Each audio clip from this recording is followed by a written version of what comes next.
Todo cientista é ateu? Não. Isso é Pô, por exemplo, meu orientador, ele é monge budista. Arqueologia é uma ciência? Ciência, claro. Então, tem o Rodrigo Silva, o cara é pastor e arqueólogo ao mesmo tempo.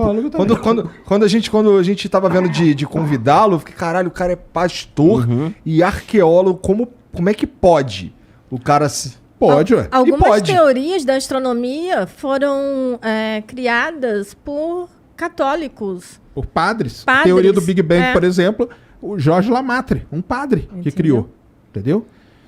Agora, aí tem coisas que você vai pegar do que as pessoas falam. Por exemplo, a Terra tem 6 mil anos. A Terra não tem 6 mil anos. E a gente prova que ela não tem. Entendeu? Eu trago pra você aqui um bichinho que eu tirei lá do fundo do poço de petróleo. Entendeu? Eu trago ele aqui, a gente mede a idade dele, tem como medir isso com não só com um método, isso que é legal, com vários, e eu acho a idade daquele bichinho pra você. E eu te mostro, te provo que não é 6 mil anos, é milhões de anos. Então, como que eu posso ter um bichinho com milhões de anos numa Terra que só tem 6 mil anos? O Raul Seixas mesmo, que nasceu há 10 mil anos atrás. Exatamente. Mas a gente sabe exatamente quantos milhões de anos? Ou a gente sabe que não é 6 mil? A gente sabe exatamente. Consegue saber a idade. A idade da Terra é 4,56 bilhões de anos. Senhora. O universo é quase 15, Erraram um pouquinho aí na conta, então, né? Quase 14, então. Quase 14. Então, porque aí o que acontece é o seguinte, tem um perigo que às vezes pode acontecer da pessoa misturar a crença dela com a ciência. Isso não pode acontecer. Porque senão você é levado pela sua crença, cara. Entendeu? E aí você pode, às vezes, isso cria dentro do experimento um negócio que a gente chama viés. E o viés, ele é muito perigoso. Entendeu? Porque você consegue chegar em qualquer resultado. Exatamente. Você vai fazer... Eu tenho casos assim, cara, terríveis de pessoas que acreditavam numa coisa e elas mudaram experimento para dar o que elas acreditavam. O que queria. Nossa. Isso é uma loucura, cara. Isso é uma loucura. E isso em banca de doutorado aconteceu.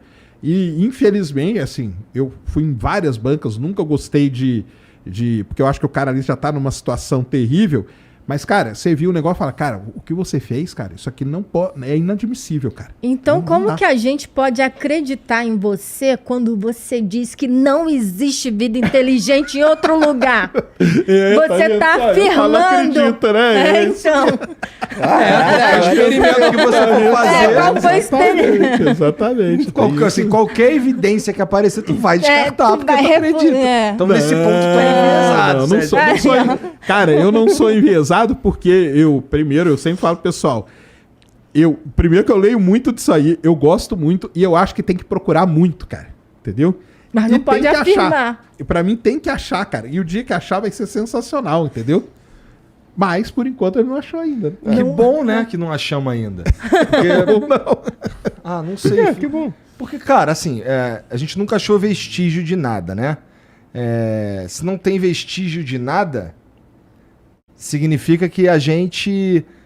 Que assim, se a gente achar um vestígio, provavelmente uma sociedade se criou ali, o caralho, e algo a destruiu. E se for em outro plano? Se for espírito? O ET é tudo espírito. Não tem como provar que espírito existe nem que não existe. E aí a gente outra dimensão. Tem essa galera que acredita nisso. Tem mesmo? Tem muito. Caralho. Mas é fácil de chegar a essa conclusão também, foi assim, 5 minutos especulando, né? Especulando é fácil de chegar, especialmente porque a gente tem, é muito comum, é mais fácil encontrar um ser humano que acredita nisso do que um que não acredita. Exato. Né? A gente é alimentado por essas coisas desde o dia que a gente nasceu. Então especular sobre isso é fácil. É muito fácil a gente, exatamente, ir. É muito fácil ter a cabeça enviesada para esse lado. E esse aqui é o negócio. Porque, bom, se pensar que... Já pensou se é tudo um monte de realidade realmente paralela? Seria doido, né, cara? Isso daí... O que você falou? Ainda bem que não achamos ET. Mas por que ainda bem? ET vivo seria interessante, apesar de eu achar que... Bom, depende do estágio de evolução deles, né? Porque, assim, se você encontra um... Se um ET te acha, aí fudeu. É esperado isso. Assim, se um ET te acha, aí fudeu. Se você acha os ETs, eu acho que fudeu pra eles. Tá? Por quê? Porque a gente vai dominar eles. Pô. Aí é que é o negócio. Por que você tem essa cabeça? Eu vou te falar por quê. Por quê? Guerra dos Mundos. Não, cara, é só pegar a história. quando os portugueses chegaram aqui no Brasil, Eles dominaram aqui. porque eles eram mais o quê? Mais tecnologicamente desenvolvidos. Exatamente. Mas será que parece ser uma regra humana? Será que o ET segue essa Aí é regra que tá. humana? A gente... Isso, cara. A gente normalmente usa a nossa régua para medir as outras coisas. E isso que você falou é o seguinte. O povo mais desenvolvido, ele normalmente é um povo opressor. Aham. Essa que é a regra que você está usando. Então, por isso que você falou que se a gente descobrir, Fudeu pra eles. porque nós vamos dominar, nós vamos oprimir eles. Porque se a Mas gente eles- descobre os caras, eles provavelmente não estão em posição de procurar, Exato. ou pelo menos não de procurar tão eficientemente quanto a gente. Porque foi a gente que achou os caras.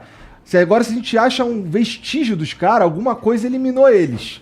Se alguma coisa eliminou eles, o que que impede dessa mesma coisa eliminar a gente? E, porra, e assim, olhando pro universo como ele tá posto hoje, e você acredita que a possibilidade da gente se destruir é maior do que o sol apagar e a gente acabar? Muito maior. Muito maior. Muito. Então é disso que eu tô falando. Aliás, entendeu? isso hoje já é considerado, em quem estuda tudo isso, que é um fator ali que a gente chama de autodestruição. Sim. Muito provavelmente a gente deve se autodestruir muito antes do Sol engolir a Terra. E a gente tem trabalhado tá bastante trabalhando, pra isso, Nós estamos né? tentando, nós estamos no caminho ali, entendeu? No Diligentemente, inclusive. É. Imagina aqueles caras lá que moram lá no Ártico da vida lá, antes de ser, tipo, super divulgado e tal, porque lá apaga o sol mesmo, não é? Durante um maior tempão. Sim. Imagina o desespero, o cara achando isso daí, tipo... Não, o cara é será normal, que eu imagina sou- o cara nasce nessa condição, é normal. Não, verdade. Se ele tá ali já, mas aí de repente começa a ser falado sobre aquilo e fala, ué, era pra ter sol pra caralho e aqui assim... Mas é que o não que tem. acontece? Eu acho, tá? Assim, se eu tivesse que analisar isso daí, e num lugar onde supostamente eu sou mais inteligente, tá bom? Eu ia analisar da seguinte forma: as pessoas, elas, à medida que elas vão andando pra lá, elas vão percebendo que acontecem mudanças Começa a no tempo ficar do mais dia. assim, uhum. Então as coisas começam a mudar ao longo do caminho.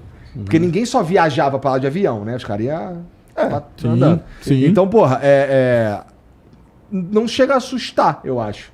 Porque as fato. transformações acontecem de uma forma relativamente lenta até Não, com você certeza, chegar com lá, certeza, né? com E certeza. quem nasce lá, nasceu lá. E, Eu acho que caralho, pode ter noite pra gerado caralho. essa dúvida em um caboclo que surgiu lá aleatório, assim, tipo, o cara foi pra lá, não sabia. Não tinha como o cara ir pra lá sem não, saber, Não, pô. depois que as coisas já tá tudo certo ali e tal, não tá sabendo disso. Ah, foda-se, falei merda. Pô, porque deixa pra lá. assim, se o cara for pra, se o cara Não, só não, mas chegar eu lá... entendi queria o que você falou. aprofundar, era Mas só isso aí é o um- seguinte, cara. Por exemplo, quando tem eclipse do Sol, que a Lua tampa o Sol, isso aí para muitas civilizações indígenas, astecas, maias, e você pegar os egípcios também e tal, aquilo ali era uma coisa de outro mundo, cara. Aquilo ali para eles era tipo quase o fim do mundo, entendeu?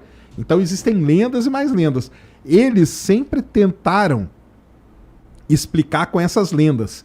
Então esse lance aí do cara que mora no Ártico e ele, pô, tem sol, de repente passou tantos e tantos meses sem sol. Eles foram aprendendo a lidar com aquilo. Então eles sabiam que na hora que o sol estiver em tal posição, eu sei que daqui tanto tempo vai acabar e vai virar tudo noite. Então o que eu tenho que fazer?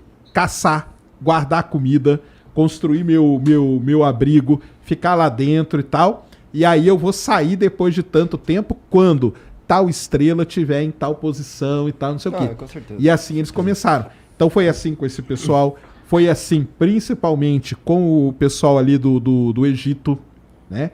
Então eles viram, cara, quando o sol tá ali, começa a chover pra caramba. Pô, começa a chover, é muito bom, porque a gente planta e tudo cresce. Então cresce comida pra gente, olha que maravilha, entendeu? Esse tipo de coisa aí dá pra observar assim do jeito que você tá falando. Mas esses caras conseguiam prever fenômenos como eclipses, cara? Porque não precisa de uma ferramenta mais Eles avançada. não conseguiam prever. Não conseguia. A primeira coisa que eles começaram a conseguir prever foram as estações do ano. Porque eles viram essas mudanças. Pô, quando o sol, principalmente no hemisfério norte, né? Pô, quando o sol chega aqui nessa pedra, uma semana depois começa a nevar e não para mais durante um tempo. Então eu tenho que marcar essa posição aqui, porque isso aqui é muito importante pra mim, cara. Porque depois eu vou ficar tantos meses sem comida. Entendeu? Tô na observação. Por isso que a data, uma das datas mais importantes para muita gente, todos aqui, Stonehenge, todos esses negócios que foram construídos, a data que eles marcavam era o início do inverno. Porque aquilo pra eles, cara, era tipo o fim do mundo, entendeu? Não vai ter, não vou conseguir comer, vai ficar frio pra caramba, vai morrer todo mundo, entendeu?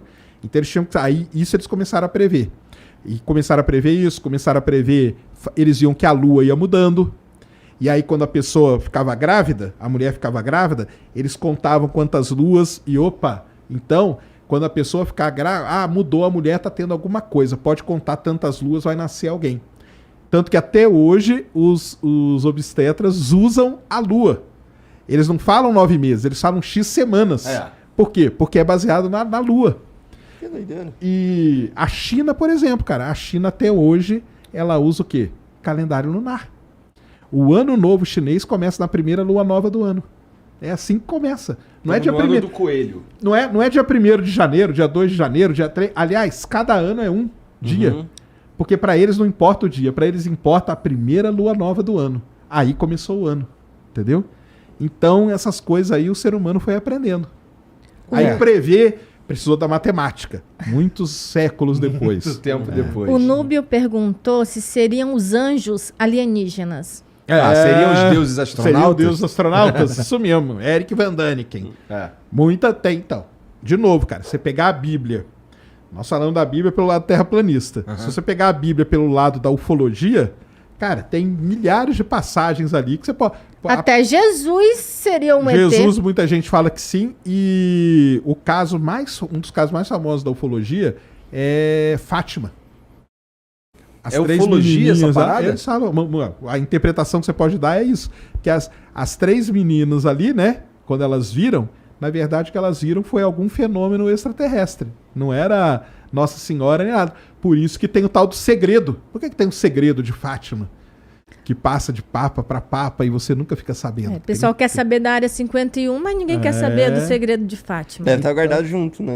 Se você pega a Bíblia, esse que é o negócio, cara. Você pega a Bíblia e lê ela com uma mente... Com viés, né? Com viés da ufologia, você acha um monte de coisa. Com viés da Terra plana, você acha um monte de coisa. E aí vai indo. Entendeu? Carfaz, Sérgio, o que você acha daquele maluco arqueólogo Rodrigo Silva? Falando dele aí. Eu particularmente acho que ele mete um migué desgraçado só pra encher o bolso. Já ouvi ele falando muita coisa sem nenhuma base científica. É aquilo lá que eu falei, cara. Do lance da Terra de 6 mil anos. Ele fala até 6 mil, porque ele... Eu até teria vontade de conversar com ele, cara. Eu não sou contra conversar, não, entendeu? Não, jamais agrediu. O pessoal, mas você vai bater aí. Eu falo, que isso, cara? Pra quê? Eu quero entender...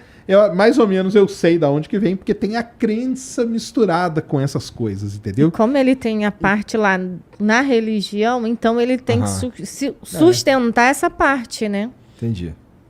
Mas aí ele tem lá as coisas que ele fala, porque pegou tal coisa. Mas eu já falei, cara, eu trago um bichinho lá que tá lá na minha sala, entendeu? A gente traz aqui, mede aqui, e aí ele vai falar o quê? O Sérgio guarda o bichinho na sala dele. Os bichinhos lá do... Como é que é esse bichinho? 3 mil. É fóssil, cara. Fóssil de bichos que viveram 200 E dá pra milhões deixar solto assim? Não tem que guardar especialmente? Dá uma porra de uma pedra, né? É uma pedrinha. Não pode falar pedra. Não pode, é rocha. É rocha. Você não pode, eu posso. É verdade. Não, mas antes... Agora não, agora até ele fala, mas antes não é pedra, é rocha. Antes era radical. Antes era chato. E você que tá assistindo esse vídeo aqui no Talk Flow, cara, pra você se tornar membro do Flow, tu entra lá no site www.flowpodcast.com.br e se torna um membro lá, que aí a gente tem dois níveis de membro, que é o nível humilde, que é 20 merréis, e o nível burguês, que custa 50 merréis. Daí você ganha umas paradinhas lá, que, por exemplo, você ganha desconto progressivo,